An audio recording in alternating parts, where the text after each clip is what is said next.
Welcome to The Lifestyle Herbalist, the podcast where holistic wellness meets everyday living. I'm your host, Dabney, registered dental hygienist, clinical herbalist, and certified health coach. We're passionate about bridging the gap between conventional medicine and plant-powered healing. Whether we're diving into oral microbiome health, the power of adaptogens, or just simple steps for vibrant living, our goal is to help you feel empowered with practical science-backed and earth-grown solutions. So grab your favorite cup of tea as we dive into this episode. Hello, beautiful souls, and welcome back to the Lifestyle Herbalist. I've just returned from a journey that felt less like a simple vacation and more like a pilgrimage. It was a trip that was rugged to the mystical coast of Brittany, France. I went expecting ancient memoirs, crashing Atlantic waves, and buttery pastries. And I certainly found those. But what I came back with was a profound and living lesson in what it means to live a truly holistic life, one that is woven seamlessly into the very landscape. Today, I want to share with you not just the herbs that I found, but a story of culture that often unintentionally embodies a powerful connection to plant, place, and pleasure. Stepping off the train into the Breton air, the first thing that struck me was not just the salt from the sea, but the thriving green of everything. This isn't a manicured ornamental green. It's a wild, generous, useful green. Before even reaching my lodging, I spotted the first allies. Pushing up through the cracks of the ancient cobblestone streets was a perfect rosette of plantain, Plantiago major, our beloved waybread or healing blade.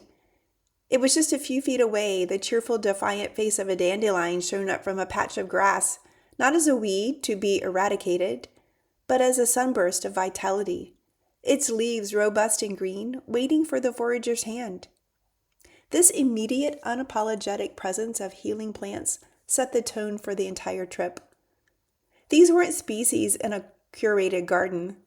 They were neighbors, co-inhabitants, living their purpose fully and openly. As I wandered through the public parks and even peeked over the stone walls into private yards, the herbal tapestry deepened.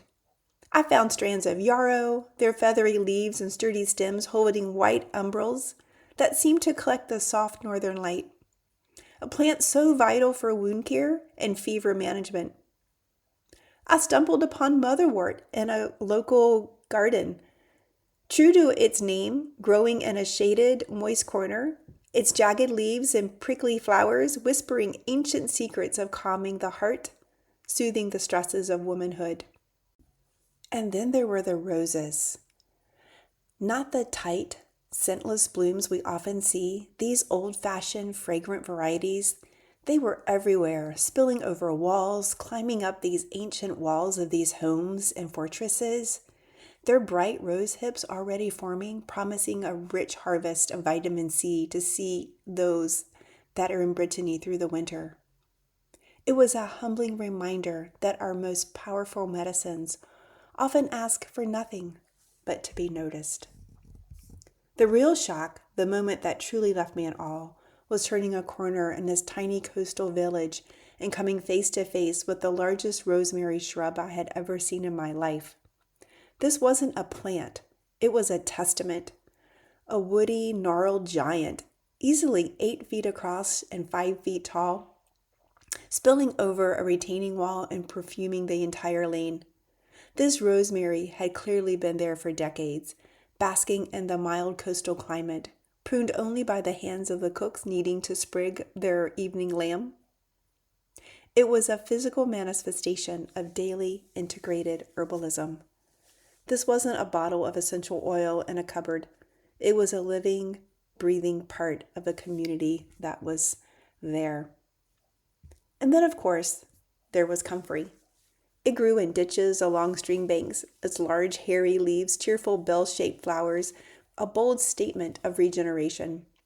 Known as knitbone, its presence is felt like a promise of the land itself. I will provide. I will heal.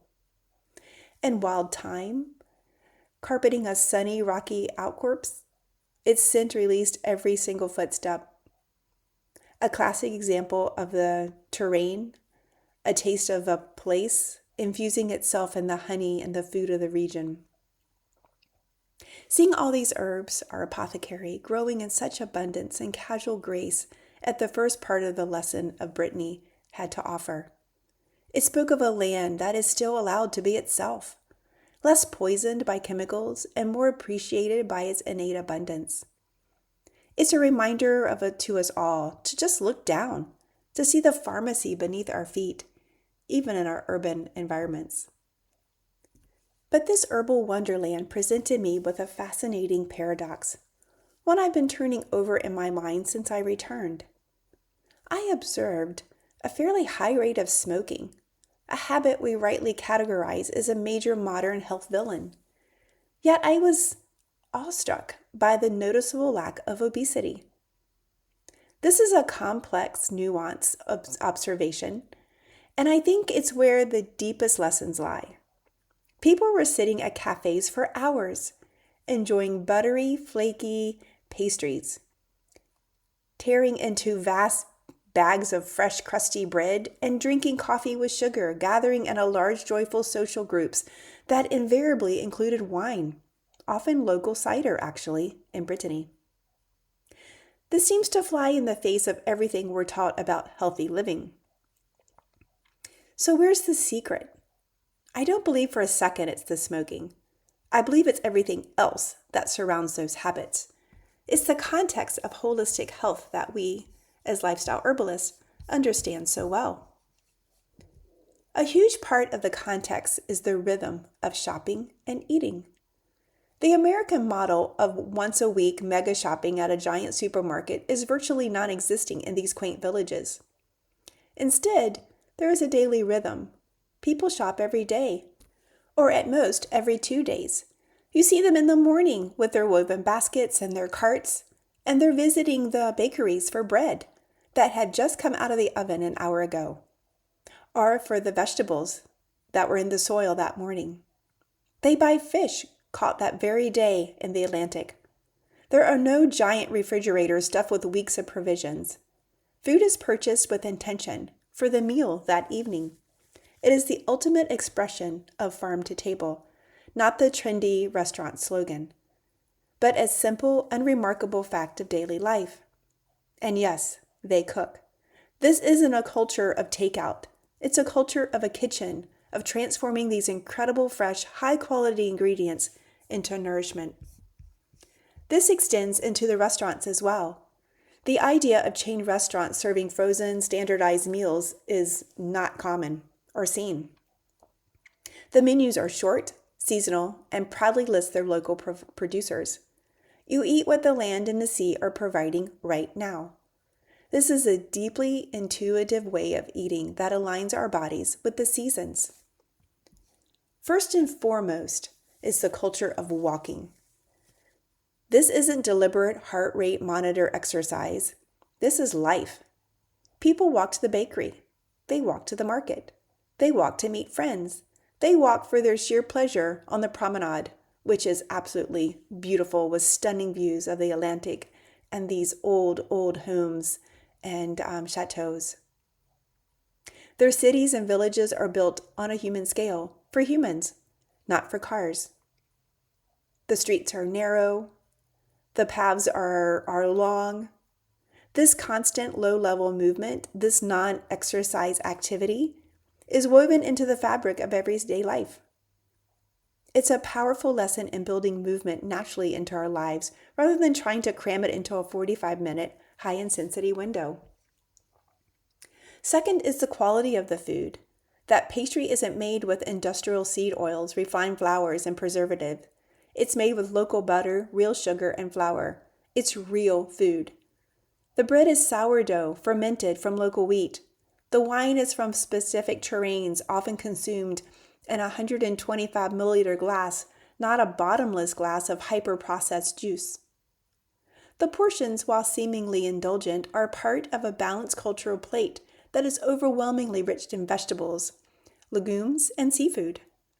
They're eating food, not food-like products.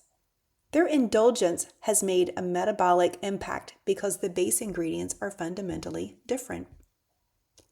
But third, and perhaps the most importantly, is the how, the lifestyle. This is the part that truly resonated with my herbalist soul. The coffee isn't gulped from giant to-go cups while strolling through the emails of the car. It's savored, slowly, at a small table, often with a friend, while watching the world go by.